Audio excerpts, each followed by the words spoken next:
बिहार में state highway पर toll tax लागू होने जा रहा है, लेकिन क्या हर कार चालक को ये टोल टैक्स देना होगा? सोशल मीडिया पर कई तरीके की बातें इसे लेकर चल रही हैं, लेकिन सरकार ने अब पूरी तस्वीर बिल्कुल साफ कर दी है। आइए जानते हैं कि किसे टोल देना होगा, किसे छूट मिलेगी और नए नियम आखिर कहते क्या। बिहार सरकार ने बिहार पथ उपयोगकर्ता शुल्क नियमावली 2026 लागू कर दी है।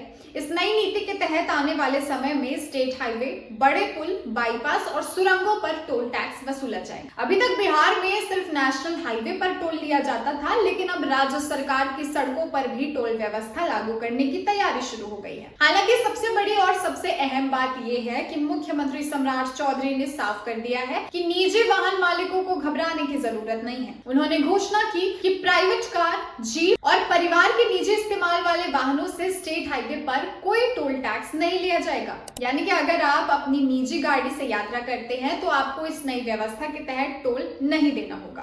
टोल टैक्स सिर्फ कमर्शियल वाहनों पर लागू होगा। इसमें टैक्सी, बस, ट्रक, मालवाहक वाहन, कमर्शियल परमिट वाली गाड़ियां शामिल हैं। सरकार का कहना है कि जो वाहन व्यावसायिक उपयोग के लिए सड़क का इस्तेमाल करते हैं, उनसे ही उपयोगकर्ता शुल्क लिया जाएगा।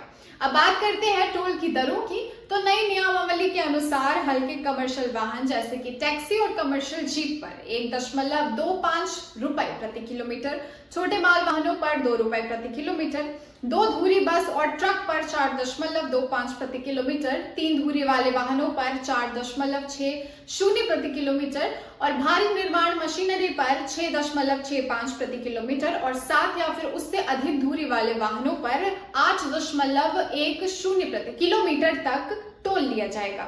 सरकार ने यह भी तय किया है कि टोल की वसूली फास्टैग या फिर अन्य इलेक्ट्रॉनिक पेमेंट सिस्टम के जरिए ही होगी।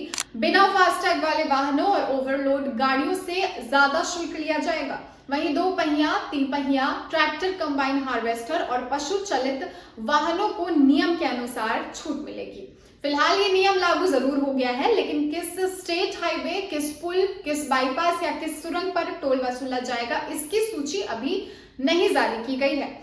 पथ निर्माण विभाग पहले ट्रैफिक का सर्वे करेगा, फिर जिन सड़कों पर पर्याप्त वाहन की आवाजाही होगी वहां टोल प्लाजा स्थापित किया जाएगा। इसके लिए निजी एजेंसियों का चयन भी किया जाएगा। यानी कि इस समय सबसे महत्वपूर्ण बात यह है कि बिहार में स्टेट हाईवे पर टोल व्यवस्था जरूर आने वाली है, लेकिन निजी वाहनों को इससे पूरी तरीके से छूट मिली है, तो उन्हें घबराने की जरूरत नहीं। फिलहाल टोल वसूली शुरू होने की तारीख और किन किन सड़कों पर यह लागू होगा, इसका इंतजार अब रहने वाला है। लेकिन अब लोगों के मन में ये सवाल है कि क्या सिर्फ कमर्शियल वाहनों से पैसा वसूलना सही है या फिर निजी वाहन चालकों को भी ये टोल टैक्स देना चाहिए? इस पर आपका क्या कहना है, हमें कमेंट में जरूर बताइए। मैं भी आपके साथ प्रियंका सिंह और आप देख रहे थे द एसपी प्रेस।